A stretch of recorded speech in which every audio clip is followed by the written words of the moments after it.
Now that campaign season has come to a close and our next president has been elected, I wanted to sit down with some Amerenik High School students who went and campaigned in Pennsylvania as part of a school trip.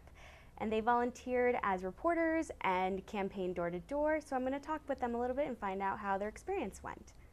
So can you be a little bit more in detail about what the experience was like? I know you managed reporters, Sure, yeah. and can you just tell me a little bit about like a play-by-play of what went down on the trip, getting there, the preparation for it, how it went, exactly. So we left fairly early in the morning on Sunday, and the bus took us to Phoenixville, Pennsylvania, and dropped us off, and all the reporters and editors and executive editors and our design team walked around, and we basically would just approach people on the streets, coffee shops, restaurants, and we would ask them questions that we had prepared over the past few weeks, and it was related to the election and the candidates or policies, and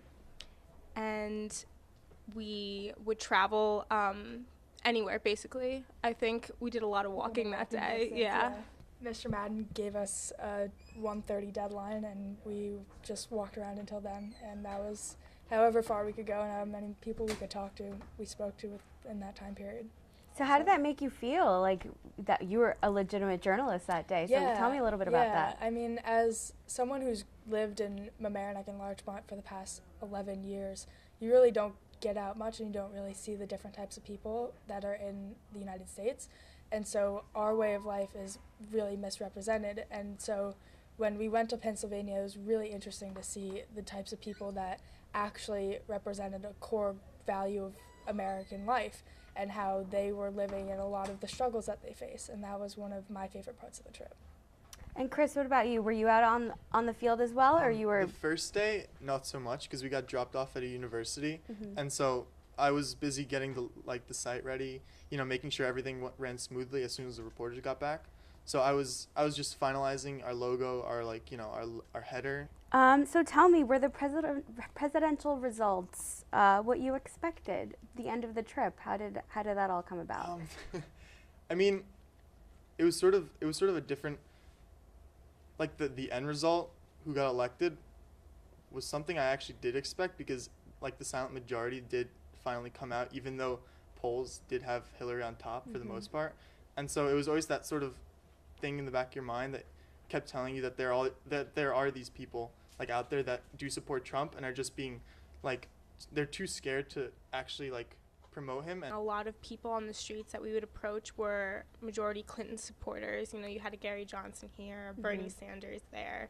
But it wasn't until you went off the beaten path, you hopped over the fence and you found these streets that were small homes, and you found that those were the people who were the Trump supporters. That was the silent majority. And it was cool that we got to reach out and talk to those people, because in Westchester it's fairly difficult to find someone or have a discussion with someone who's a Trump supporter, because it's kind of looked down upon in Westchester.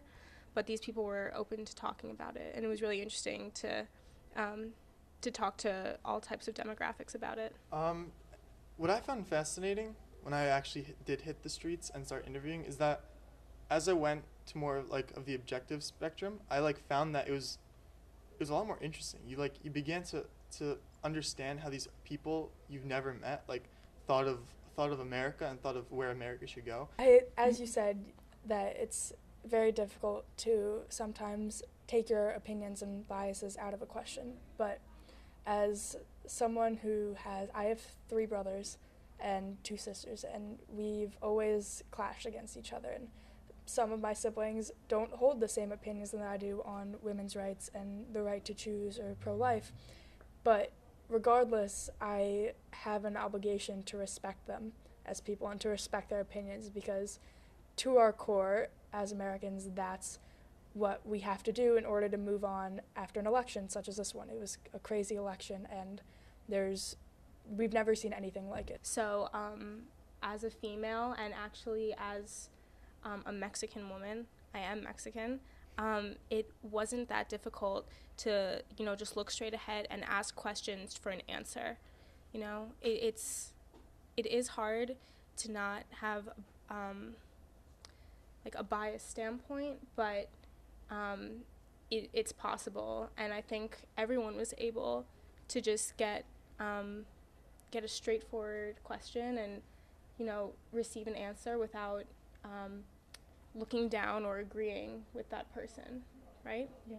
Great. So my last question is, what are your thoughts now post-election? I mean, you guys are going off to college next year, and you're going to be voting in the next election. Like, what are your feelings? How are you feeling?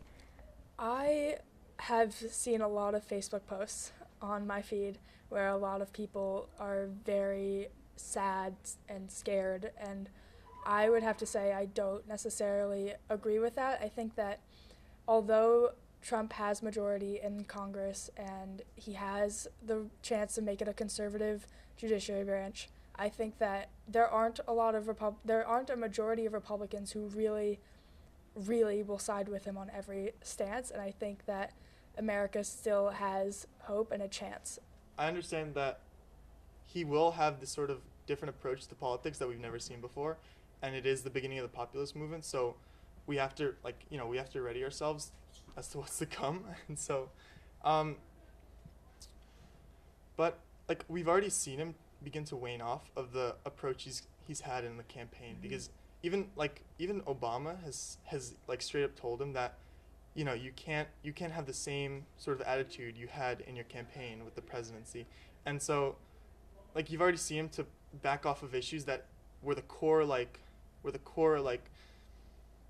foundation of his campaign, like the wall, the ban on Muslims, jail Hillary.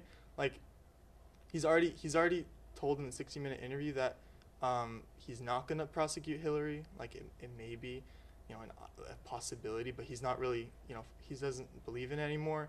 The wall is now a fence. The ban on Muslims, I don't think is going to even happen. And also Obamacare. He finally took a look at it, and he actually kind of liked it. So it might end up staying. So we'll see. It doesn't really guarantee all of what he said in his campaign. So I'm not too worried. My last question is, how important do you think it is to get out of the classroom and live it and learn it in real life? It felt very powerful to get people thinking, to go up to strangers and just have a deep discussion.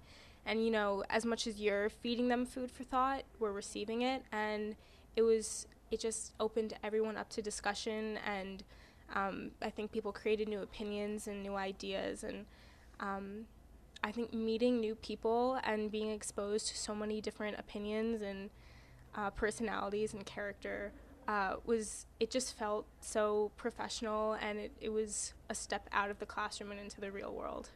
I thought it was a huge, like,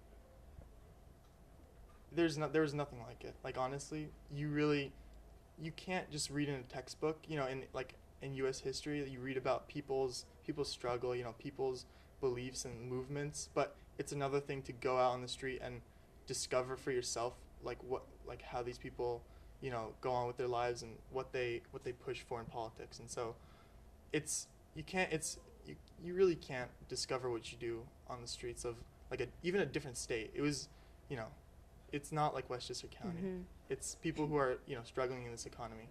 And so you don't really get to see that. I think that with every other class subject that we have, so with English last year, we went out and we saw Hamilton as a grade. In science, we do labs to understand how physics work in the real world. In math, we use our calculations and we make sculptures to understand how things work mathematically. And I think as a journalism class, you should hold that to the same levels as every other subject, that you need to go out and you need to talk to people in order to get the full effect of the class, or you really just won't understand what you're doing. Because it's one thing to know the rules and to understand them, it's another thing to apply them to the real world, and that's something that we really experienced on this trip, and I think it was very important that we did that. Thank you, Zoe, Chris, and Riley, for giving us an inside look on your Pennsylvania trip. We're so excited to know that students are getting out there and learning about all of this in the real world. For The Local Live, I'm Cat Galeano.